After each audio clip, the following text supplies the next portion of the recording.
Welcome back, guys. So, like I said, this channel is going to be primarily focused on, the posing aspects as well as, some bits and pieces of optimization of life and nutrition and supplementation.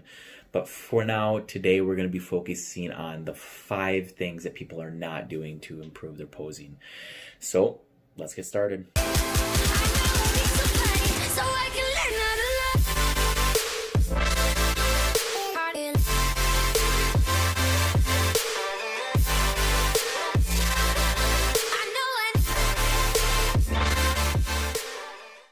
All right, guys, so to kick it off, we have tip number 1, and that is utilization of the hips.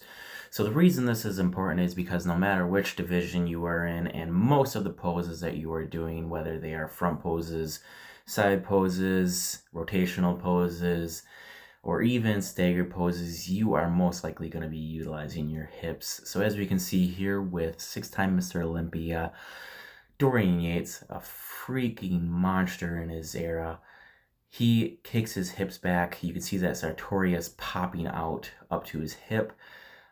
Essentially, you are trying to create so much depth. You are trying to create that V-taper, that tiny waist that every judge is looking for, and just trying to make yourself seem as big as possible. And utilizing your hips to the best of your ability makes that happen. So moving on to tip number 2, making that chest pop, getting that rib cage up. So in any sort of side chest, front pose, or even your back poses, you are going to want to try and utilize that sternum as much as possible. So you'll notice, especially in this pose, as well as the back pose right here with Phil Heath, Phil Heath in this pose made so much improvement by getting his chest up and out. So by getting his chest up and out, he was able to improve, but not only keep himself from caving in. So somebody who was horrible at the rear lat spread was Frank Zane. He never really had a good back, but he was really good at getting his sternum up.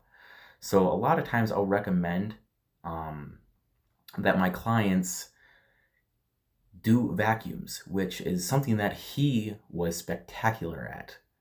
Nonetheless, right here, this is something that a lot of people strive for, and it's something that a lot of times I will program into my posing clients. It's something that will help with getting that sternum up, as well as helping with breath control. But moving on to tip number 3, executing and holding.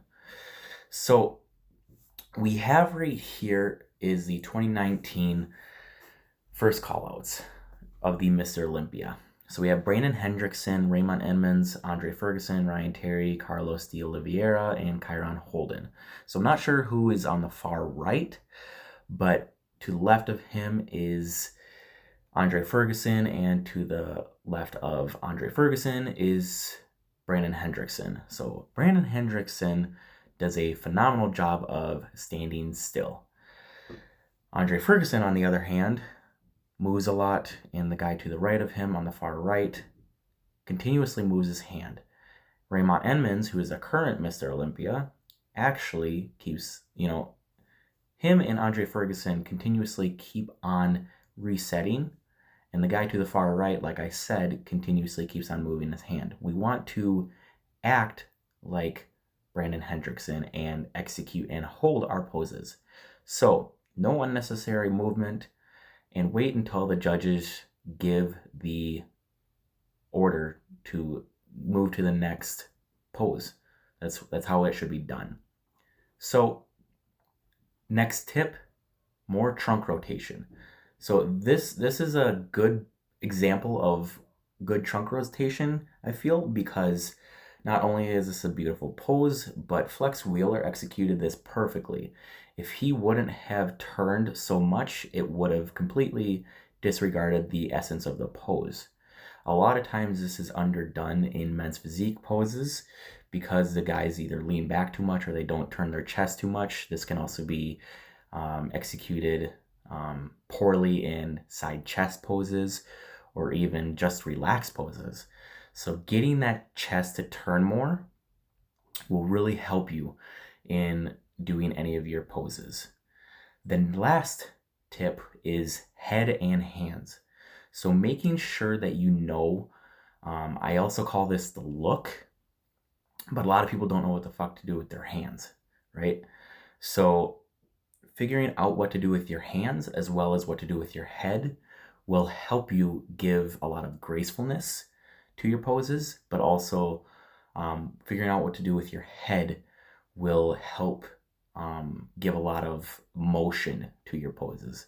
So Francis Benfato was very, very powerful with his poses, and it really shows in these two pictures. David's pose is actually one of my favorite.